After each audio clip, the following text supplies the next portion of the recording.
What's up, my vault dwellers? You know the 80s weren't just about neon leg warmers and Cabbage Patch Kids. They were about monsters in mines, zombies coming out of TVs, and killers with nail guns spouting one-liners worse than the ones I use on this channel. You know, while mainstream audiences were getting Freddy and Jason, a beautiful underbelly of bizarre horror was lurking in video stores, just waiting to traumatize unsuspecting renters who thought they were getting something else entirely. So today, we're diving into 13 of the weirdest 80s B horror films I could find.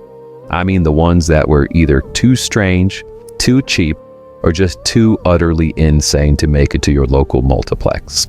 This is my personal list, so if I left out your favorite movie, New Coke, and journey back to a time when practical effects ruled the land.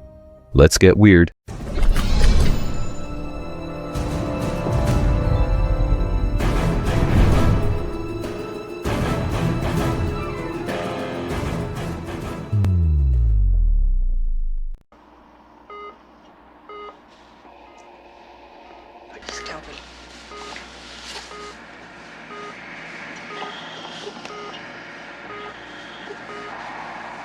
Cut from here to here. How's it going, Sue?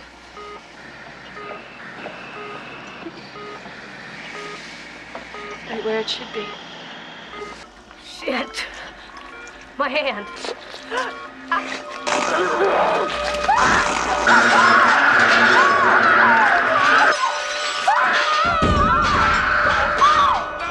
All right, let's kick this off with a movie produced by Roger Corman, which is The Terror Within. And it's basically Alien meets The Hills Have Eyes, but you know, with that signature Corman flair. So this post-apocalyptic world, it's been ravaged by chemical warfare that turned most of humanity into, I guess, gargoyles. And a group of scientists huddled in an underground lab, they must battle one of these rubber-suited monsters after it impregnates a survivor and creates this fast-growing monster baby. Tell me if you've heard this story before. You know what makes Terror Within special? It's how it shamelessly rips off better movies while still being pretty entertaining on its own. The creature effects, they're surprisingly decent for a Corman production. You know, the gargoyle, he's sporting this impressively toothy maw and claws that actually look like they could do some damage. There's something charming about watching a movie that basically says, you know what, we can't afford to do anything original, but we're going to give you the goriest, most enthusiastic alien knockoff possible. Plus, I mean, it does star Andrew Stevens, who spent about 90% of his career starring in movies just like this, making him basically the patron saint of B-horror.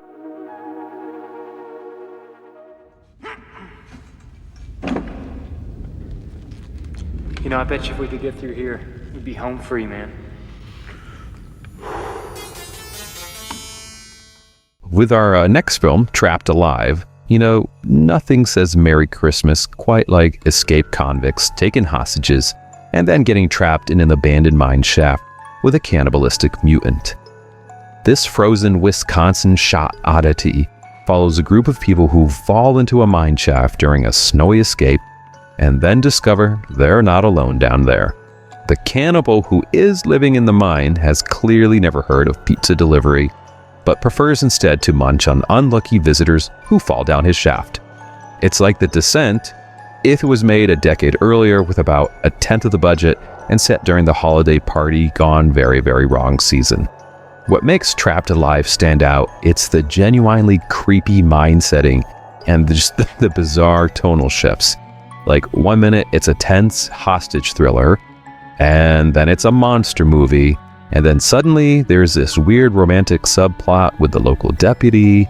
I mean, the movie was shot in actual abandoned mines in Wisconsin, which does give the film an authenticity you just can't fake on a soundstage. The monster, while clearly a guy in a suit, is kept in the shadows just enough to maintain the terror. Plus, there's a scene where a character gets hoisted up a mine shaft with a giant hook through their jaw. It'll make you wince every time you see it. It's the perfect movie to watch when you're snowed in and want to be grateful that you're not trapped in a mine with a cannibal.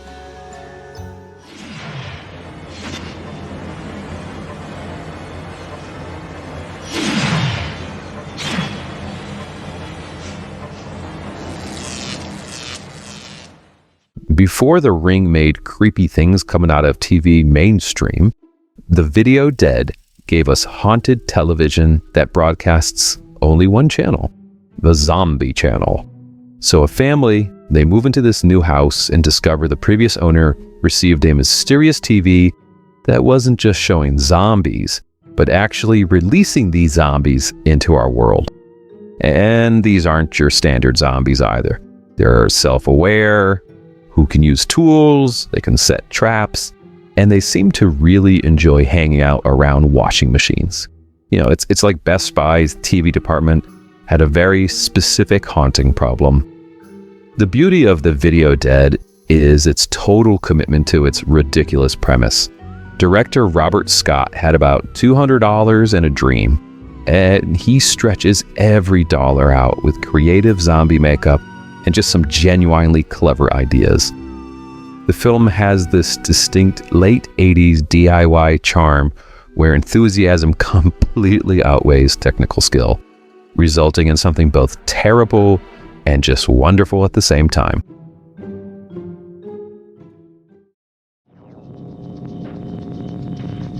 Who the hell are you? If you're looking for trouble, boy, you come to the right spot. I said put that thing down! Those are the worst headaches. The ones between the eyes. The Nail Gun Massacre introduces us to this woman who's assaulted by construction workers, and then a mysterious killer in a motorcycle helmet and camo outfit starts hunting them down with a nail gun, spouting puns that would make Freddy Krueger roll his eyes. I mean, lines like, "Well, you just pissed me off. and Now, you really shouldn't fall to pieces." are delivered with complete seriousness while people get perforated like human pincushions. It's like someone watched a home improvement show and thought, you know, this just needs a little bit more murder. This was shot in Texas for what appears to be the cost of a hammer and some nails, and this film is a masterclass in enthusiasm over skill. The blood looks like watered-down ketchup. The nail gun effects are achieved by just literally throwing nails at people, and the killer's voice was created by speaking through a toy microphone bought at Radio Shack. Director Terry Lofton apparently worked in construction, which does explain the very specific choice of murder weapon, but nothing explains the decision to have the killer deliver a bad carpentry pun Hang around for a while. with every single kill. And yet, there's something hypnotically entertaining about watching this much effort put into something so gloriously bad. By the 40th nail-related one-liner, You didn't do anything to me. Like hell. you're either going to be throwing your remote at the TV or laughing so hard you'll need medical attention. Games.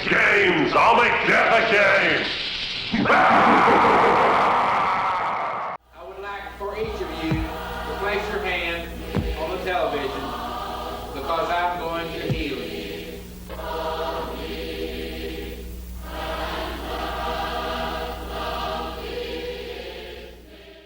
The Abomination introduces us to a religious zealot who vomits up a tumor after watching a televangelist, and then the tumor grows into this multi-headed monster that compels its host to kill so it can feed on the victims. I promise, I didn't make that up. The Abomination feels like something dredged up from the VHS bargain bin and injected straight into your nightmares. The tumor creatures, they look like what would happen if you left meatballs in the sun for like a week and then just stuck some googly eyes on them, yet somehow they're still pretty unsettling. What makes this movie so special, it's the complete disregard for good taste and restraint. Director Brett McCormick's creation has this low-budget charm that just adds to its unsettling nature, making it feel like a lost horror relic that maybe you weren't supposed to find. The religious overtones give the whole thing just weird moral weight, despite being about regurgitated killer tumors. It's the perfect example of a shot-on-video horror, technically terrible, but with raw, unfiltered quality that big-budget horror, they just couldn't replicate.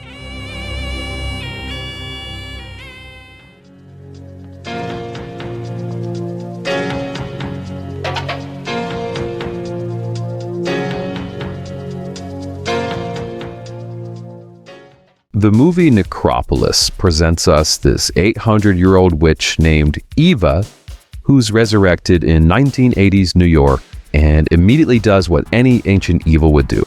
She starts to harvest souls while wearing the most 80s outfits imaginable. This Empire Pictures treasure gives us a villain who's just equal parts aerobic instructor, punk rocker, and sorceress. Her evil plan involves gathering disciples and then transforming into a multi-mammary milk machine and feeding her new minions, because why not? The director Bruce Hickey clearly had two main directives: make it weird and make it 80s, which is fitting since Eva likes performing what can only be described as a succubus doing aerobics in an evil rendition of Flashdance. But what really makes Necropolis special? It's unabashed weirdness. I mean, it's not trying to be anything other than a bizarre mix of witchcraft, 80s fashion, and street jazz.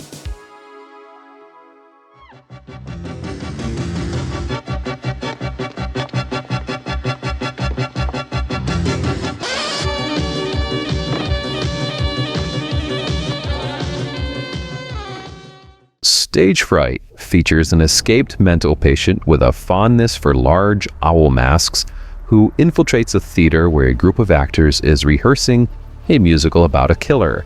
Soon, life imitates art as the owl-headed maniac starts picking them off one by one. Italian director Michele Soavi, I hope I said that right, delivered this stylish slasher that asks the important question: what if theater kids had to deal with actual murder instead of just dramatizing it? The owl mask alone is worth the price of admission.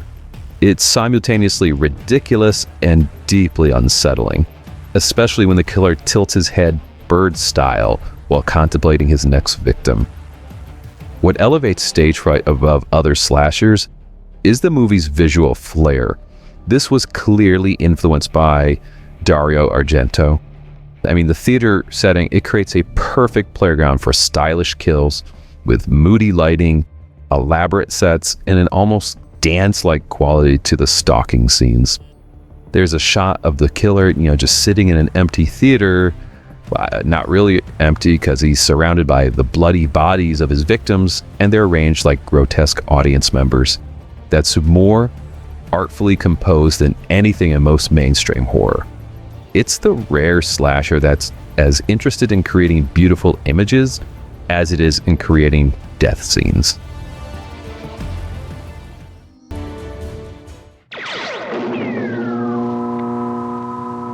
There is no way to penetrate this barrier. It has the strength of 1,000,000 souls, the power of the dead. You know how to know if a movie is peak 80s? It's when it features a computer genius who's battling an evil sorcerer while wearing a Casio watch that can shoot lasers. The Dungeonmaster, also known as Rage War, it's this anthology film that follows computer programmer Paul and his sentient computer Excalibrate, yeah, really, as they're transported to a fantasy realm by the evil Mistema, who was played by Richard Mole of Night Court fame. Paul must survive 7 challenges, each directed by a different filmmaker, including fighting zombie Children of the Corn rejects, battling a stop-motion cave troll, and facing off against the heavy metal band Wasp in a concert. It's like someone took a Dungeons & Dragons module, a computer programming manual, and an issue of Heavy Metal magazine, threw them in a blender, and they just filmed whatever came out. This Charles Band production is just peak Empire Pictures insanity. each segment getting just progressively weirder. The transitions between wildly different tones and styles should be jarring, but somehow they do work because the film embraces its anthology nature just so completely. The special effects range from, hey, that's actually pretty cool, to, was this done with construction paper? The highlight might be the heavy metal segment where Paul has to use his wrist computer to shoot lasers at Wasp frontman Blackie Lawless while he performs Tormentor. It's the most 80s scene ever filmed, and I say that as someone who actually owns parachute pants. The Dungeonmaster is a perfect time capsule of what happened when cocaine, computers, and fantasy just collided in 1984.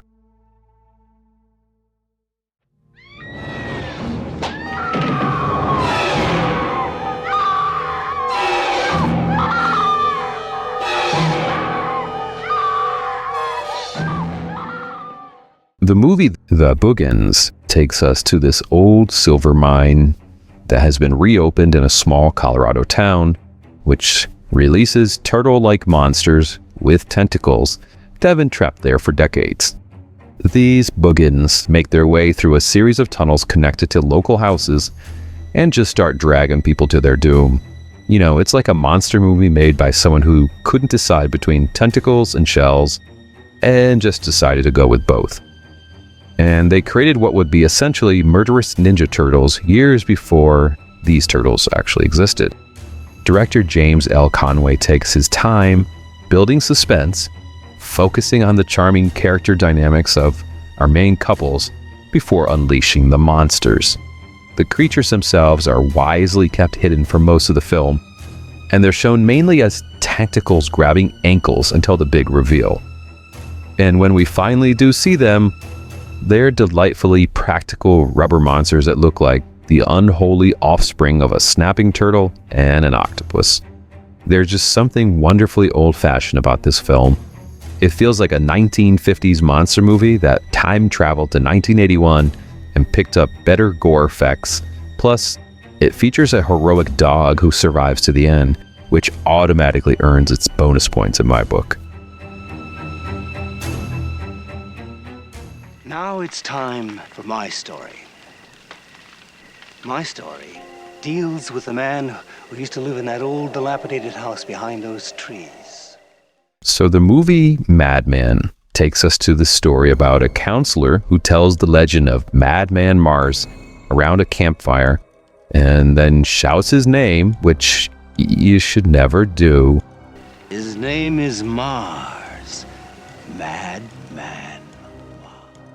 And then the axe-wielding killer returns to terrorize the camp. This slasher, it follows Friday the 13th template, but it adds its own bizarre flourishes. And some of the most atmospheric stalking scenes in 80s horror. It's just like Friday the 13th's weird cousin who just spent too much time alone in the woods. But what does elevate Madman is its dreamlike quality. The director bathes everything in this blue and red lighting, creating an almost fairy tale atmosphere. The woods are where most of the action takes place, and they feel genuinely magical, but threatening. I mean, the kills, they're absolutely brutal and creative, including this decapitation scene that just still impresses with its practical effects. There's also a genuine sense of urban legend come to life, because the story of Madman Mars feels like something you might have heard at summer camp, which gives the whole film a campfire tale quality. Plus, it features the immortal Madman Mars theme song with lyrics like, "Of death crawling, full moon the witness." That is just going to get stuck in your head for weeks. You're staying here, and that's it. You're taking that job. I'm gonna get that scholarship if I can. I'm going away to school and no one's gonna stop me, not even you. Butcher Baker Nightmare Maker, it's this twisted psychological horror that follows 17-year-old basketball star Billy, who's got this overprotective Aunt Cheryl and she's raised him since his parents died in this freak car accident. So when Billy gets a chance at a college scholarship, Aunt Cheryl's possessiveness takes a homicidal turn, starting with her murdering a gay TV repairman who rejects her sexual advances. And to make matters worse, there's this detective who's investigating the case, who's convinced Billy is involved in some sort of like homosexual love triangle with the basketball coach and the dead repairman. But, you know, what makes this film extraordinary? It's the performance of Aunt Cheryl. I mean, she creates one of the most memorable villains in like 80s horror as she gradually reveals the depths of her obsession with Billy. This film, like, it tackled taboo subjects most movies in this era they wouldn't touch, like incest, homophobia, and sexual repression. I mean, this is really surprisingly nuanced for a B horror film. So director William Asher, I mean, he skillfully builds the tension as Billy discovers more and more of the truth. And I don't want to spoil the big reveals, just know that Cheryl has some bones in her closet. Or is that the basement? Anyways, the film culminates in one of the most intense family therapy sessions ever. I mean, like, it involves a fireblaze poker, a machete, and a shootout.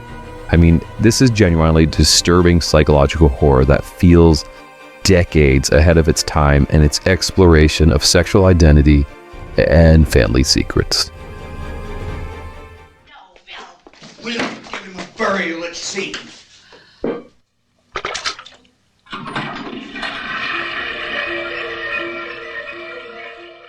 Alligator, a creature feature that takes the classic "what if urban legends were real" concept and runs with it straight into the sewers. So a baby alligator is flushed down a toilet. It grows to monstrous size after feeding on discarded lab animals who were pumped full of growth hormones. And now the giant reptile is roaming the sewers and streets, turning unlucky citizens into lunch. This creature feature, written by John Sayles, who would go on to make many acclaimed indie films, is that rare B movie with a brain and a sense of humor. You know, it's part Jaws, part Godzilla, and just 100% B movie gold. You know what makes Alligator the king of weird B movies in the 80s? It's how it transcends its ridiculous premise with sharp writing, genuine suspense, and a perfect lead performance by Robert Forster as a world-weary cop named David Madison. The director, Louis Teague, he builds actual characters we care about before feeding them to the alligator, which makes the stakes feel real despite the absurdity. The film also works as a sly satire of corporate greed and environmental irresponsibility without ever getting like preachy.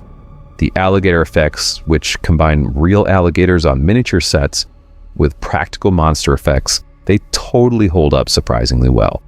There's an all-timer sequence where the gator, it just crashes a high society wedding that delivers both laughs and genuine terror. The alligator knows exactly what kind of movie it is and delivers everything you want from a film about a giant sewer reptile eating everyone.